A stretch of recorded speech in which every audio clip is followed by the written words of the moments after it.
بسم اللہ الرحمن الرحیم۔ السلام علیکم ورحمۃ اللہ وبرکاتہ۔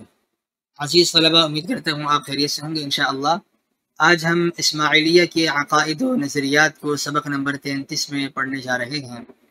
گزشتہ سبق کا خلاصہ یہ ہے کہ ہم نے مکتب تشیع کی تعریف اور ابتدائی ذیلی شاخوں کا جائزہ لیا تھا، اثنا عشریہ کے عقائد و نظریات کو دیکھا تھا، اور اثنا عشریہ کے کلامی 3 ادوار کا جائزہ لیا کہ اتباع سے منقولات اور پھر منقولات سے معقولات اور منقولات کے امتزاج سے اثنا عشری علم الکلام گزرا ہے۔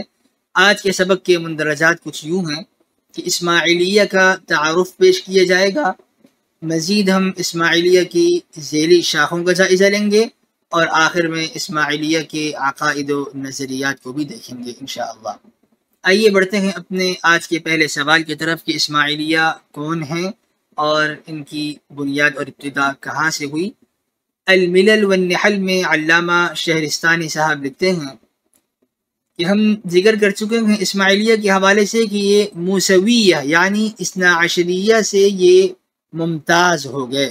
اثنا عشریہ موسیٰ کاظم بن جعفر الصادق رحمۃ اللہ علیہما ان کے پیروکار ہیں، جبکہ اسماعیلیہ اسماعیل بن جعفر الصادق رحمۃ اللہ علیہما ان کو اپنا امام مانتے تھے۔ اسماعیل بن جعفر یہ حضرت جعفر صادق کے بڑے بیٹے ہیں، تو حضرت جعفر صادق نے اپنے بڑے بیٹے اسماعیل کے لیے وضاحت کر دی تھی کہ یہ نائب ہوں گے۔ پھر آگے مختلف اقوال ملتے ہیں کہ حضرت اسماعیل سے یہ خلافت لے لی گئی تھی، جیسے کہ ہم مسلم فلسفے کے حوالے سے نقل کر چکے ہیں، یا حضرت اسماعیل کی وفات ہو گئی تھی اس لیے آپ کے کسی اور بیٹے کی طرف خلافت کے اور امامت کا انتقال ہوا۔ مختلف اقوال ہیں۔ علامہ شہرستانی صاحب حضرت اسماعیل کی وفات پر مختلف اقوال نقل فرما رہے ہیں، فرماتے ہیں کہ اپنے والد محترم کی حیات میں حضرت اسماعیل کی وفات ہوئی تھی، یا حضرت اسماعیل حیات تھے لیکن آپ نے اپنے آپ کو چھپانا چاہا۔ اس میں مختلف اقوال ہیں۔ کچھ لوگ وہ ہیں جو کہتے ہیں کہ آپ کی وفات ہو گئی تھی، جیسے حضرت موسیٰ علیہ السلام نے حضرت ہارون علیہ السلام پر صراحت اور نص سے انہیں اپنا جانشین مقرر فرمایا تھا، لیکن حضرت ہارون علیہ السلام اپنے بھائی حضرت موسیٰ علیہ السلام کی زندگی میں ہی وفات پا گئے تھے۔ ایسے ہی حضرت جعفر صادق نے وضاحت کر دی تھی کہ میرا بیٹا اسماعیل یہ امام ہوں گے، لیکن چونکہ حضرت اسماعیل اپنے والد محترم کی زندگی میں ہی وفات پا گئے، اس لیے اب امامت حضرت اسماعیل سے ان کی اولاد میں منتقل ہونی چاہیے، نہ کہ یہ نسل لوٹ جائے لا یرجع قہقرا، یعنی اب امامت دوبارہ پیچھے حضرت جعفر کی طرف نہیں لوٹے گی کہ حضرت جعفر اپنے کسی اور بیٹے کو اپنا جانشین بنا دیں۔ اسماعیلیہ کہتے ہیں جب نسل حضرت اسماعیل سے متعلق ہو گئی اور انہیں ایک بار اپنا جانشین نامزد کر دیا گیا، اگر حضرت اسماعیل انتقال کر گئے تو حضرت اسماعیل کے بعد ان کے بیٹوں کو امام ہونا چاہیے۔ جبکہ کچھ لوگوں کا ماننا ہے کہ حضرت اسماعیل کی وفات نہیں ہوئی، انہ لم یمت، آپ نے اپنی زندگی میں اپنی موت کو ظاہر کیا تقیہ کرتے ہوئے تاکہ آپ کو قتل نہ کیا جائے۔ لوگ آپ کی جان کے در پہ تھے اور آپ کے دشمن تھے، اور اس دوسرے قول کو کئی وجوہات سے قوی قرار دیا جا سکتا ہے کہ آپ زندہ تھے لیکن آپ نے اپنی موت کو ظاہر کیا کہ آپ کے قتل کا ارادہ نہ کیا جائے۔ جبکہ ایک تیسری روایت بھی ہم مسلم فلسفے کے حوالے سے گزشتہ اسباق میں دیکھ چکے تھے کہ حضرت اسماعیل کو حضرت جعفر نے خود ہی معزول کر دیا تھا۔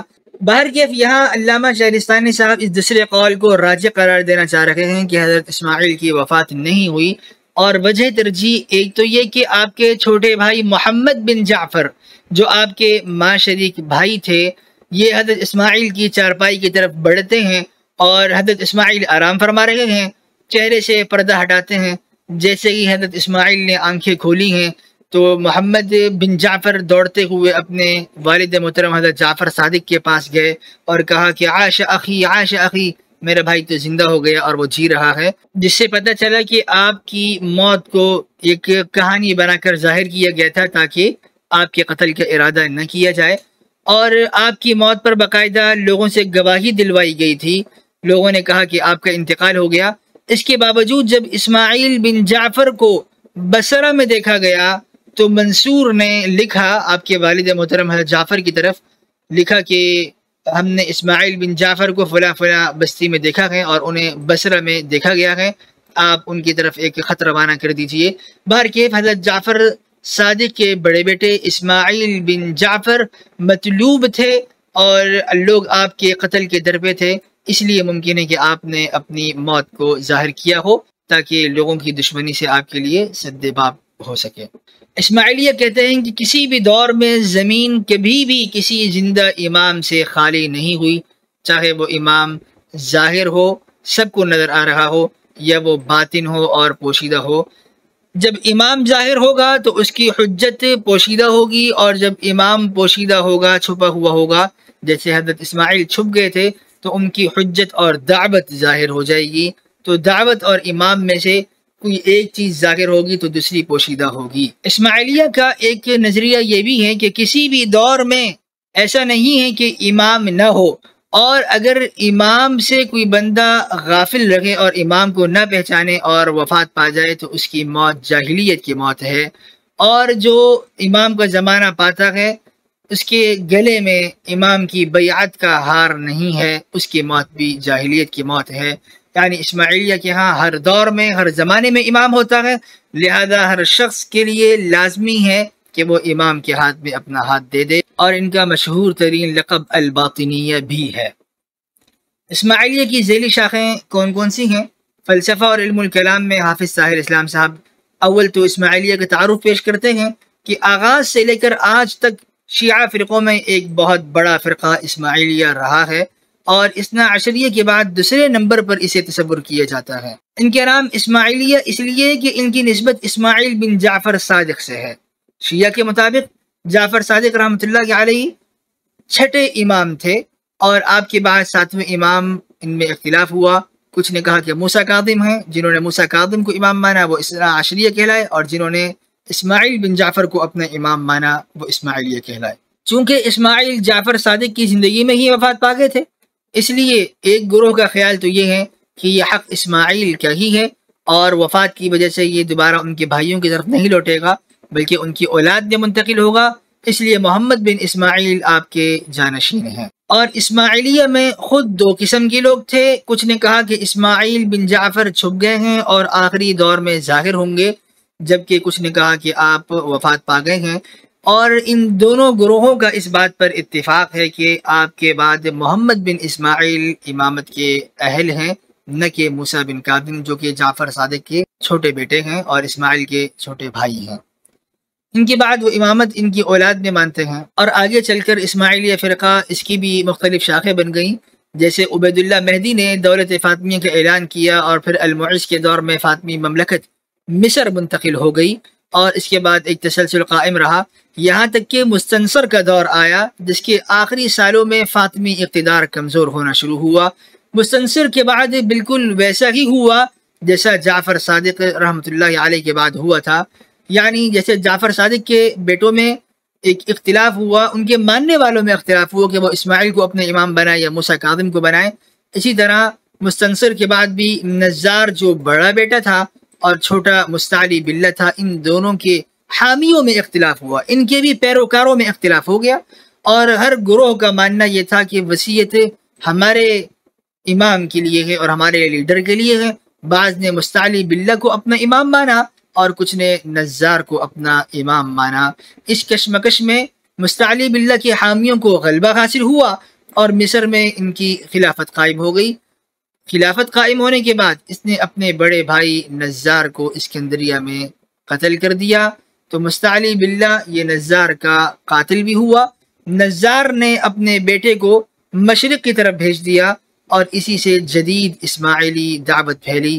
نزار کے حامیوں کو نزاریہ کہا جاتا ہے، جن میں حسن بن الصباح بھی شامل ہیں، اور مستعلی باللہ کے حامی مستعلیہ کے نام سے معروف ہوئے، جو صلاح الدین ایوبی کے ہاتھوں فاطمی خلافت کے اختتام کے بعد ہندوستان اور یمن کی طرف منتقل ہو گئے۔ ان کے دینی افکار اسماعیلیہ سے بالکل مختلف ہیں، اور آج کل یہ بوہرہ کے نام سے معروف ہیں۔ ہم پہلے بھی الملل والنحل میں خوجہ اور بوہرہ کی شاخ دیکھ چکے ہیں جو اسماعیلیہ سے نکلی ہے۔ یہاں پر حافظ طاہر اسلام صاحب نے نزاریہ اور مستعلیہ کا بتایا، کہ یہ بھی اسماعیلیہ سے ہی نکلنے والی شاخیں ہیں۔ اسماعیلیہ کے عقائد و نظریات کیا ہیں؟ اسماعیلی فلسفہ اول دن سے ہی باطنی اور تعویلی انداز اختیار کرتا رہا۔ علامہ شہرستانی صاحب الملل والنحل میں لکھتے ہیں کہ قدیم باطنیوں نے اپنے نظریات کو فلاسفہ کے افکار سے خلط ملط کر دیا اور فلسفیانہ منہاج ہی پر اپنی کتابیں تصنیف کی ہیں۔ علامہ ابو حیان کے بقول اسماعیلیہ کا نظریہ تھا کہ شریعت جہالتوں سے آلودہ ہو چکی ہے اور اس میں گمراہیوں کی آمیزش ہو چکی ہے، اس کی تطہیر اور صفائی فلسفے ہی سے ممکن ہے۔ اسماعیلیہ کے چند بنیادی اور اہم نظریات بھی ذکر کیے جاتے ہیں۔ ان کا ایک نظریہ تعلیم ہے۔ نظریہ تعلیم سے مراد یہ ہے کہ عقل سے غلطی کا امکان ہے، لہذا عقل بالکل بیکار ہے، معطل ہے، عقل سے کوئی استفادہ کرنا ممکن نہیں، لہذا عقل سے معرفت الہی ممکن نہیں، اس کے لیے کسی دوسرے مصدر پر اعتماد ضروری ہے۔ اب وہ دوسرا مصدر کون سا ہے؟ معلم معصوم، یعنی ائمہ سے ہی علم حاصل کیا جا سکتا ہے۔ اسماعیلی امام خدا کی معرفت اور دینی احکام کی پہچان کا واحد راستہ ہے۔ امام کی تعلیم اس کے داعیوں کے ذریعے منتقل ہوتی ہے۔ اس نظریے کا لازمی نتیجہ یہی نکلا کہ عقل بالکل معطل ہے اور امام معصوم کی تعلیمات پر سر تسلیم خم کرنا چاہیے کہ امام ہی نظریہ تعلیم ہے اور امام ہی منبع علم ہے۔ نظریہ توحید سے متعلق اسماعیلیہ کا ماننا ہے کہ اللہ سبحانہ تعالیٰ تنزیہ مطلق سے متصف ہیں، یعنی ان کی مراد ذات کو صفات سے مبرہ اور الگ کرنا ہے۔ علامہ شہرستانی نے اسماعیلیوں کا عقیدہ توحید کچھ یوں بیان کیا کہ اسماعیلیین کہتے ہیں لا موجودہ ولا لا موجودہ، نہ تو ہم یہ کہتے ہیں کہ اللہ موجود ہے اور نہ یہ کہتے ہیں کہ اللہ موجود نہیں ہے۔ لا عالم ولا جاہل، نہ عالم مانتے ہیں نہ جاہل مانتے ہیں، نہ قادر مانتے ہیں نہ عاجز مانتے ہیں، یعنی ذات اور صفات کو بالکل جدا کر رکھے ہیں اور ذات کو صفات سے مبرہ کر رہے ہیں۔ بالفاظ دیگر اگر دیکھا جائے تو یہ صفات کا انکار کر رہے ہیں۔ فإن الإثبات الحقیقی یقتضی شرکۃ بینہ وبین سائر الموجودات، ان کے ہاں اگر صفات کو ثابت کیا جائے تو صفات کا اثبات یہ اللہ سبحانہ وتعالی کو دیگر موجودات کے ساتھ شریک ٹھہرانے کے مترادف ہے، اس لیے انہوں نے ذات اور صفات میں فرق کیا، نہ صرف فرق کیا بلکہ صفات کا انکار بھی کر دیا۔ نظریہ مثل اور ممثول، یہ نظریہ عالم مثلی سے متعلق ہے۔ اس نظریے کے مطابق عالم دنیا میں جو بھی مثل موجود ہے اس کا ممثول ملأ اعلی میں موجود ہے، یعنی دنیا میں ہم مثلی چیزیں دیکھ رہے ہیں، اس کی ایک مثال ملأ اعلی میں موجود ہے۔ فاطمیوں کا عقیدہ تعویل اور تمام مناسک دین میں ان کا اصل الاصول یہی نظریہ مثل اور ممثول ہے۔ اس عقیدے کی بنیاد دراصل افلاطون کے نظریہ فیض سے لی گئی ہے، اور چونکہ اسماعیلی فلسفہ یہ دیگر فلاسفہ سے خلط ملط ہوا اور فلاسفہ سے انہوں نے استفادہ کیا اور اس کی بنیاد پر اپنے عقائد کی ترویج کی۔ اسماعیلیہ کے ہاں نبی عقل کے مقابل ہیں، عقل سے مراد نبی ہے، نفس کلیہ امام ہے اور حجت حیولہ ہے۔ اسی طرح دیگر مراتب دعوت عالم علوی کی کسی نہ کسی چیز کی مثال ہے۔ چنانچہ نماز اور زکوٰۃ سے مراد ائمہ کی ولایت ہے، روزے کا مطلب ان کے ہاں یہ ہے کہ ائمہ کے رازوں کی حفاظت کرنا، اور حج سے مراد یہ ہے کہ ائمہ کی زیارت کرنا، لہذا ائمہ کی زیارت ان کے ہاں حج سے زیادہ بڑی عبادت ہے۔ خلاصہ درس، اسماعیلیہ اثنا عشریہ سے 7ویں امام پر الگ ہو گئے تھے۔ اسماعیلیہ کا ماننا ہے کہ شریعت کی تطہیر صرف فلسفے ہی سے ممکن ہے۔ اسماعیلیہ کے نزدیک عقل علم کا ادراک نہیں کر سکتی، معرفت صرف امام سے ہی حاصل کی جا سکتی ہے۔ اسماعیلیہ کا نظریہ توحید ذات و صفات میں فرق کرنا ہے، یعنی صفات کا انکار کرنا ہے۔ اسماعیلیہ کا کہنا ہے کہ عالم دنیا کے مثل ملأ اعلی میں موجود ہے، اور اسی پر انہوں نے اپنے عقائد کی ترویج کی۔ آئندہ درس کے مندرجات ہم علم الکلام کے تعارف کو سامنے رکھیں گے اور علم الکلام کی غرض و غایت، علم الکلام کے فوائد کو جانیں گے انشاءاللہ۔ والسلام علیکم ورحمۃ اللہ وبرکاتہ۔